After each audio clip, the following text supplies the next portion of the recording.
My name is Mark Johnson, and I'm your guest host today. And here with me is Sandy Piscitello, CIO of Skidmore Sales and Distribution. Welcome, Sandy. Thank you. It's great to have you here at ComSpark for this interview. Can you tell us a little bit about what you feel has been your IT organization's greatest contribution to business success at Skidmore in the last 12 months? Yeah, I think to answer that, we have to look a little bit at the history. And the history of Skidmore has, being distribution, it's very important to control your costs. So they have not invested as heavily in IT as other companies have, and got to a point where Doug Skidmore was concerned that he may have fallen behind a bit. So part of coming in was to put that strategy together to get them caught up with competition, et cetera, and start to be a market leader with the technology as well. So in this past year, the biggest challenge that was going on is their main system, the ERP, and it's a system called Sage. Had not been upgraded, and they were 4 versions behind. Oh, okay. That's pretty significant. And so it was a huge investment, and it took them 2 years to implement it, so it was very important that we put a project plan and a process in place to get that system upgraded. And we did that last year, and it was about a 1-year effort, and involved the whole organization, a lot of testing and things like that. And it was done successfully and under budget, which doesn't happen often. Congratulations, Sandy. That is a big accomplishment for a major ERP upgrade like that. So we're now on the current version, and I'm sort of focused on a 3-year strategy there. The first year was to get that ERP done. The second year is to get some of the foundational systems that all companies sort of have, like we're putting in CRM, we're putting in transportation management, logistics and things like that in place, the basic core systems. And then the third year, which very much ties into our digital strategy, is to begin to look towards our customers and our suppliers and how we can impact their lives and make doing business with us a much more easy and pleasant experience. Yeah, I think that's one of the philosophies behind Kroger's retail as a service sort of transformation, is to make their business frictionless as much as possible. We hear a lot of that. We're sitting here in 2020, headed into the decade of the 20s, and we've had so much technology innovation, machine learning, artificial intelligence, video analytics, virtual reality.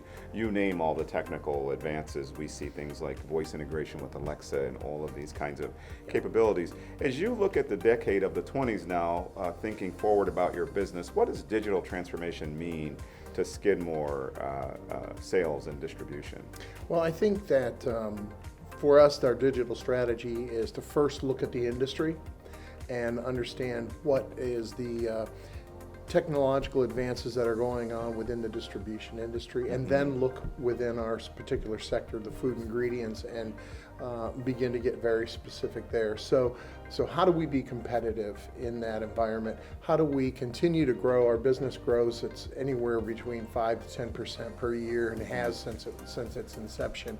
How do we continue to have that kind of growth and not have the people curve go along with it? So how do we be more efficient? How do we use technology to handle those things? So we're looking at things like continuous replenishment, allowing our key customers, Kroger being one of them, to on high volume items to not necessarily have to even place an order with us. We'll manage that inventory for them and use the reorder points and reorder quantities that are specified, and automatically make sure that product is there. We're looking at, for smaller customers, which in a lot of distribution companies, smaller customers are a frustration point. So they put things in place like minimum order quantities.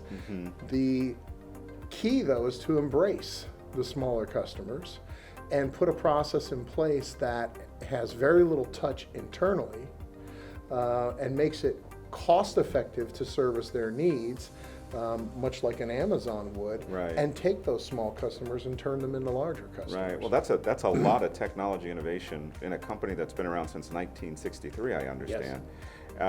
So how is that? It would seem to suggest that there's a lot of organizational change management needed as you bring these new technologies and capabilities to the business table.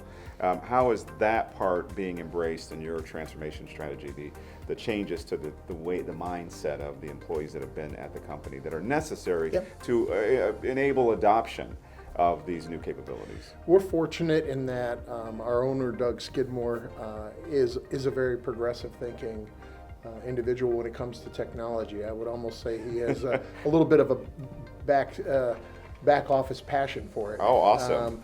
And so, another point to congratulate you very on lucky, finding actually, a CEO that really gets technology. Yeah. And so when, one of the projects we just approved through governance this year and have launched is to implement a CRM. Most companies have a CRM. Right.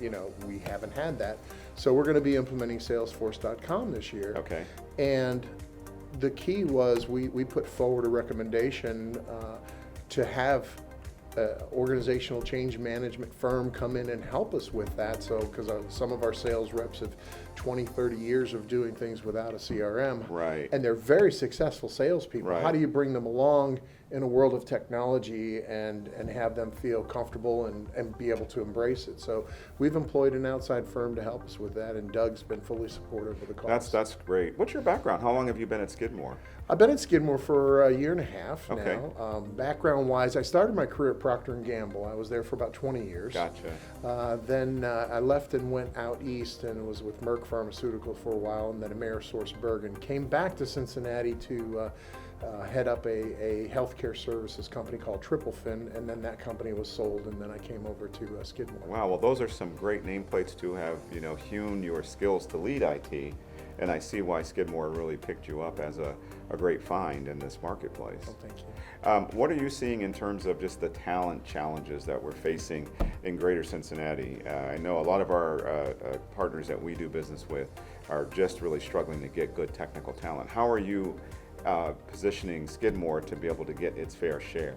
Yeah, so it's a sort of a mixed blessing, isn't it? It's a great environment for IT, skills and people to come to, yet there's a shortage of the skills and capabilities you need. So we've had to change our paradigm around hiring everything we need and work with partners where we can who already have trained and skilled talent. So that's right, yeah. We've established a lot of partnerships.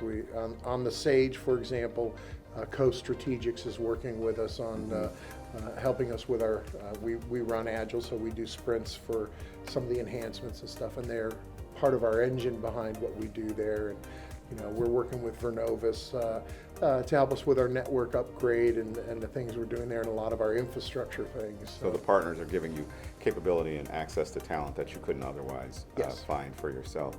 Well, Sandy, I think we're out of time, so I'm going to go ahead and thank you for participating today in the interview with CommSpark. Thank you. I've been talking today, my guest has been Sandy Piscitello. Okay. Thank you for helping me with that. Of Skidmore Sales and Distribution, I'm Mark Johnson. If you'd like to learn more about CommSpark, the event, or more about this interview or other interviewees, you can feel free to go to commspark.tech. That's commspark.tech. Thank you again.